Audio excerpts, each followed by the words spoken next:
네, 요즘 나오는 소식들을 보면요. 참 흥미로운 흐름이 하나 있습니다. 어떤 건가요? 한때 한국에 대해서 상당히 강경했던 일본의 유력 정치인들이요. 최근 들어서 눈에 띄게 태도가 달라졌다는 거예요. 아, 맞아요. 저도 그런 기사들 좀 봤습니다. 심지어 뭐랄까 극우 성향으로까지 알려진 다카이치 사나에 같은 인물조차 이제는 한국의 중요성을 얘기하고 또 야스쿠니 신사 참배 문제에도 좀 유보적인 입장을 보인다는 거죠. 그게 참 의외죠. 네. 근데 더 놀라운 건 지금 일본 경제를 살리는데 그 열쇠 중 하나를 한국이 쥐고 있다 이런 분석까지 나온다는 겁니다. 와, 그건 정말 과거와는 완전히 다른 이야기인데요. 그렇죠.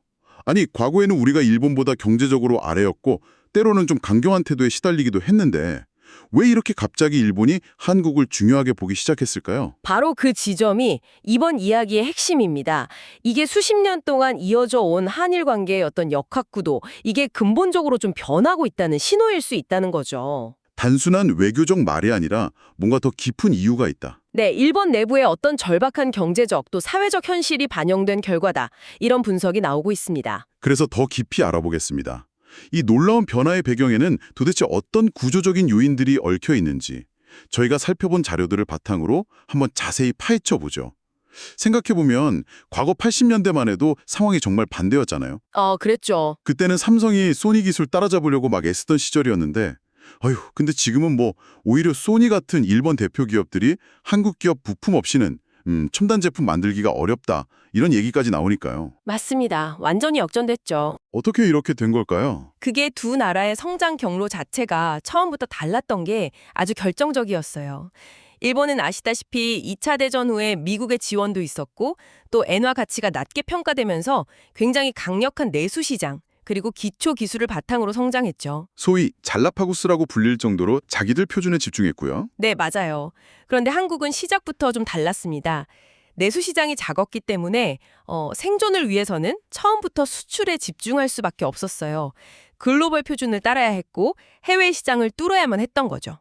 그러고 보니 1965년에 국교 정상화할 때 일본이 배상이라는 말 대신에 경제협력 자금이라는 표현을 썼던 것도 좀 뭐랄까 이후 관계에 계속 영향을 미쳤다는 얘기도 있더라고요. 네, 그 지점도 상당히 중요합니다. 그 명확한 과거사 청산을 좀 피하려 했던 일본의 태도가 장기적으로 보면 양국 관계에 계속 부담을 줬고요. 경제 협력의 성격 자체도 좀 모호하게 만들었죠. 한국 입장에서는 좀 복잡했겠네요. 그렇죠. 일본의 기술이나 자본을 활용해야 하면서도 동시에 일본에 대한 의존도를 줄이고 또 독자적인 생존 전략을 찾아야 하는 그런 이중적인 과제를 안게 된 셈입니다. 그러다가 일본의 그 잘 나가던 시절에 제동이 걸린 결정적인 사건이 있었죠. 1985년 플라자 합의, 그리고 미일 반도체 협정. 이게 일본 경제의 방향을 어떻게 바꿔놓았나요? 그게 정말 큰 전환점이었습니다. 플라자 합의로 엔화 가치가 그야말로 수직 상승하면서 일본의 수출 경쟁력이 확 떨어졌어요. 네. 그러다 보니까 기업들이 이제 리스크가 커진 수출보다는 좀 안전한 내수 시장, 그리고 부동산이나 주식 같은 자산 투자에 막 몰려들기 시작한 겁니다. 아하, 그게 바로 거품 경제로 이어진 거군요. 맞습니다. 그리고 그 거품이 꺼지면서 시작된 게 바로 잃어버린 10년 아니 이제는 20년, 30년이라고 부르는 장기 침체의 늪이었죠. 그런데 그때 일본 정부가 돈을 엄청나게 풀지 않았습니까? 재정을 쏟아부었는데도 왜 경제는 못 살아나고 오히려 좀비 기업 문제만 더 심각해졌다고 하는 건가요? 뭔가 구조적인 문제가 있었던 걸까요? 네, 아주 정확한 지적이십니다. 정부가 대규모 공공사업에 투자를 많이 하긴 했는데 이게 종종 좀 비효율적으로 집행되면서 실질적인 성장 동력으로 이어지지는 못했어요. 돈은 썼는데 효과가 없었다. 그렇죠. 오히려 부실 기업이나 은행들을 그냥 연명시켜주는 결과를 낳은 거죠. 이른바 좀비 기업, 좀비 은행들이 경제 전체의 활력을 계속 갉아먹는 악순환이 반복된 겁니다. 결정적인 문제는 뭐였을까요? 결정적으로는 한때 그렇게 강력했던 내수 시장마저 고령화랑 인구 감소 때문에 침체되면서 일본 경제가 정말 탈출구를 찾기 어려워졌다는 점입니다. 그 사이에 한국은 좀 다른 길을 걸었군요. 네, 한국은 꾸준히 FTA 같은 걸 통해서 교역 파트너를 다변화하면서 일본 의존도를 계속 줄여나갔습니다. 글로벌 시장에서 직접 경쟁하고 위기를 극복하는 과정에서 산업 구조의 어떤 유연성이나 적응력을 키울 수 있었죠. 일본이 내수 침체랑 싸우는 동안 한국은 수출로 성장을 이어갔다. 이 말씀이시죠? 그렇습니다. 일본도 물론 가만히 있지는 않았어요. 아세안 플러스 3 같은 경제 공동체를 추진하면서 돌파구를 찾으려고 했지만 과거사 문제라던가 또 주도권 다툼 이런 것들 때문에 큰 성과를 거두지는 못했습니다. 결국 그 과거사 문제가 경제적으로도 발목을 잡은 셈이네요, 참. 이런 상황에서 2019년에 아베 정부가 단행했던 수출 규제 조치, 이건 어떤 결과를 가져왔나요? 일본은 당연히 한국 반도체 산업에 치명타를 입힐 거라고 예상했겠죠? 네. 일본의 의도는 명백했습니다. 우리 대법원의 강제징용 배상 판결에 대한 보복 성격도 있었고 또 한국 경제의 핵심 동력인 반도체 산업을 흔들려는 시도였죠. 네. 그런데 결과는 아시다시피 일본의 예상을 완전히 빗나갔습니다. 여기서 정말 흥미로운 지점들이 나타납니다. 어떤 점들이죠? 궁금한데요. 첫째는요, 한국 기업들의 그 놀라운 회복력입니다.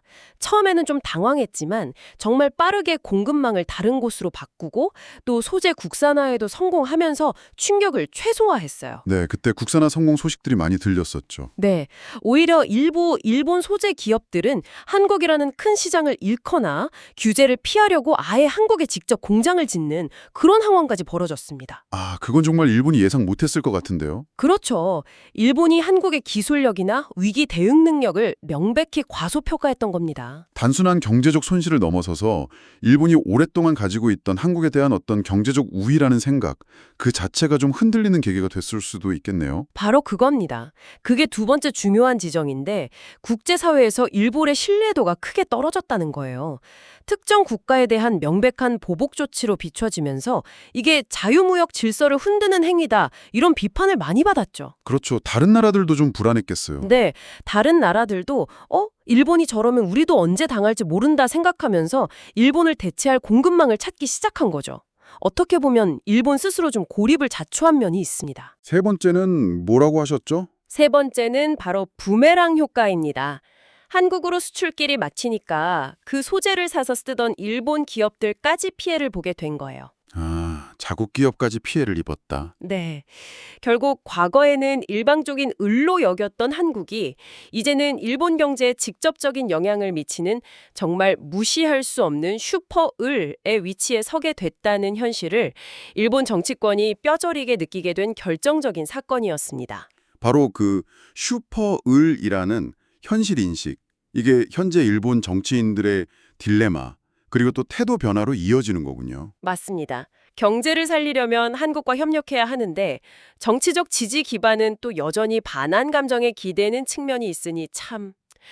그래서 이게 다 무슨 의미일까요? 정확합니다. 아베 전 총리의 장기 집권 전략을 보면 이 딜레마가 더 명확하게 보여요. 아, 아베 총리 시절에요? 네. 그 리먼 쇼크나 동일본 대지진 이후에 사회가 불안하고 경제가 침체됐을 때 그 불안을 외부, 특히 한국과의 갈등을 부각시키면서 내부 결속을 다지고 지지율을 유지하는 그런 전략을 썼거든요. 네, 그런 경향이 있었죠. 그 과정에서 이제 현안 감정이 확산되고 또 극우 세력 목소리가 커진 측면이 분명히 있습니다. 그런데 2019년 수출 규제가 실패하면서 그런 방식이 더 이상은 안 통한다. 이걸 깨달았다는 거군요. 그렇습니다. 한국을 무시하거나 압박하는 방식으로는 원하는 결과를 얻을 수 없을 뿐만 아니라 오히려 일본 경제에 해가 된다는 사실을 확인한 거죠. 일본의 생존과 경제 회생을 위해서는 한국이 필요하다는 현실을 이제 직시하게 된 겁니다. 여기서부터 이제 일본 정치인들의 고민이 깊어지는 거군요. 혹은 외국인 배척 정서에 기대고 있으니까요. 이게 딜레마인 거죠. 그런 배경 속에서 최근에 나오는 그 유력 정치인들의 발언 변화를 보면 참 의미심장하네요. 하야시 요시마사 같은 인물도 과거 강경 입장에서 좀 돌아선 것 같고 특히 다카이치 사나이의 변화는 정말 극적입니다. 네, 그렇죠. 다카이치 사나이 같은 경우는 아베 전 총리의 그 극우 노선을 계승하면서 야스쿠니 참배도 강행하고 외국인 배척 발언도 서슴지 않았던 인물 아닙니까? 네, 대표적인 강경파였죠. 그런데 그런 인물이 자민당 총재가 된 이후에 한국의 중요성을 언급하고 또 야스쿠니 참배의 유보적인 태도를 보이는 것, 이건 현재 일본 정치권이 느끼는 한국의 무게감을 정말 상징적으로 보여주는 장면이라고 할 수 있습니다. 결국 경제 회생이라는 현실적인 목표 앞에서 과거의 정치적 수사나 이념 같은 것들이 좀 뒷전으로 밀릴 수밖에 없는 상황이다. 네, 그렇게 볼 수 있겠죠. 그렇다면 구체적으로 일본이 지금 한국을 필요로 하는 이유, 이게 뭘까요? 아까 말씀하신 일본의 구조적인 문제들이랑 좀 연결해서 설명해 주실 수 있을까요? 크게 한 3가지 정도로 요약할 수 있습니다. 이게 다 일본이 수십 년 동안 겪어온 구조적인 문제들이랑 아주 직접적으로 연결돼 있어요. 네. 첫째는 아주 만성적인 인력난 그리고 소비 위축 문제입니다. 일본은 아시다시피 심각한 고령화하고 저출산 때문에 일할 사람이 계속 줄고 내수 시장이 활력을 잃었잖아요. 네, 심각하다고 들었습니다. 이 문제를 해결할 가장 현실적인 대안 중 하나로 한국의 젊은 인력이 주목받고 있다는 겁니다. 일본의 인력난 해소를 한국 청년들이 돕는다. 이건 좀 의외인데요? 일본 입장에서는 이게 상당히 매력적인 카드일 수 있어요. 왜냐하면 한국은 또 청년 실업 문제나 일자리 미스매치 문제가 심각한 반면에 일본은 당장 일손이 부족하거든요. 아, 서로의 필요가 좀 맞아떨어지는 부분이 있군요. 네, 특히 한국 청년들은 교육 수준도 높고 문화적으로도 비교적 유사하고 또 극면하다 이런 인식이 있거든요. 과거 그 잃어버린 시대를 거치면서 좀 약화된 일본 사회 활력을 외부 수혈, 특히 한국 인력을 통해서 되살려보려는 그런 계산이 깔려 있는 겁니다. 그렇군요. 그럼 두 번째 이유는 뭔가요? 이것도 일본 내부 문제랑 관련 있을까요? 네, 두 번째는 바로 관광산업입니다. 일본은 제조업의 한계를 느끼고 관광산업을 새로운 성장 동력으로 삼았죠. 그 유코소 재팬 정책이 대표적이고요. 네, 많이들 가죠. 팬데믹 이후에 외국인 관광객이 정말 폭발적으로 늘면서 이 전략이 어느 정도 성공을 거뒀어요. 그런데 여기서 한국 관광객의 역할이 정말 절대적입니다. 절대적이라고요? 어느 정도인데요? 2024년 기준으로요. 일본을 찾은 외국인 관광객 4명 중 1명이 한국인이었어요. 4명 중 1명이요? 와. 네, 약 880만 명에 달하는데 인구가 훨씬 많은 중국인 관광객보다도 많습니다. 특히 소비 성향이 높은 한국 관광객들이 침체된 지방 경제를 살리는데 아주 핵심적인 역할을 하고 있어요. 아, 그러니까 일본의 내수 활성화, 특히 지역 경제 회생이라는 목표 달성에 한국 관광객이 정말 필수 불교교란 존재가 됐다. 이런 거군요. 맞습니다. 마지막 3번째 이유는 앞서 잠깐 언급했지만 글로벌 진출의 파트너로서 한국의 역할입니다. 이건 일본의 어떤 한계와 연결될까요? 바로 그 잘라파고스로 상징되는 내수 중심 경제의 한계죠. 지금 일본인 물가는 오르는데 임금은 거의 안 오르는 스태그플레이션 조짐까지 보이는 상황이거든요. 더 이상 내수만으로는 성장이 어렵다는 걸 깨달은 겁니다. 그래서 생존을 위해 글로벌 시장으로 나가야 한다. 네. 그런데 그 과정이 생각보다 순탄치가 않아요. CPTPP 같은 대규모 FTA 확대를 추진하고는 있지만 영내 국가들하고 이해관계 조율도 어렵고 또 여전히 과거사 문제 같은 것들이 걸림돌이 되고 있습니다. 그래서 이미 글로벌 통상 네트워크를 잘 구축해 놓은 한국과의 협력이 매력적인 대안이 된다. 이 말씀이시군요. 바로 그겁니다. 한국은 이미 전 세계 주요국들이랑 FTA 네트워크를 잘 구축해 놨고 글로벌 시장 경험도 풍부하잖아요.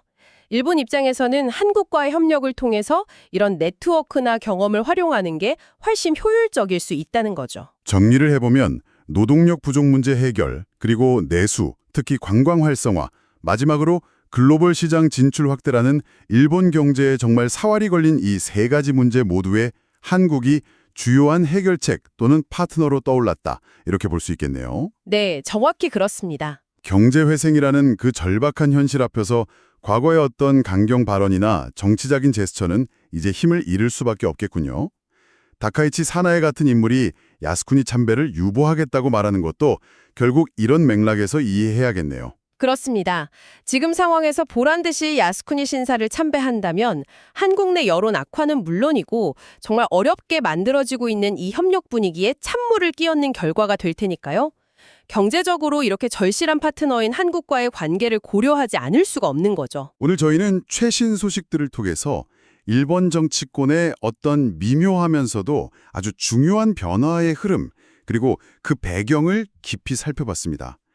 과거의 일방적인 관계 구도를 넘어서서 이제는 일본의 경제 회복에 한국이 필수적인 파트너로 부상했고 이것이 결국 일본 정치인들의 태도 변화까지 이끌어내고 있다는 점을 확인할 수 있었습니다. 네. 노동력 부족, 내수 침체, 또 글로벌 경쟁력 약화라는 일본의 그 구조적인 문제 해결에 한국의 역할이 그만큼 중요해졌기 때문이죠. 네. 다만 오늘 저희가 살펴본 자료 중에는 이런 지적도 좀 있었습니다. 한국과 일본의 경제 구조라는 것이 노동력 문제를 제외하면 상호 보완적이라기보다는 경쟁적인 측면이 더 강해서 직접적인 협력을 통해서 얻을 수 있는 시너지 효과가 생각보다는 좀 제한적일 수 있다. 이런 분석도 있긴 합니다. 아, 그것도 흥미로운 지적이네요. 그렇다면 마지막으로 이런 질문을 한번 던져볼 수 있을 것 같습니다. 현재 이런 관계 개선의 움직임이 주로 경제적인 필요성에 기반한 것이라면 과연 이 관계가 얼마나 깊어지고 또 지속될 수 있을까요? 그게 관건이겠죠. 이런 실용적인 접근이 예상치 못한 어떤 긍정적인 문화적, 사회적 교류로까지 이어질 가능성도 있을까요?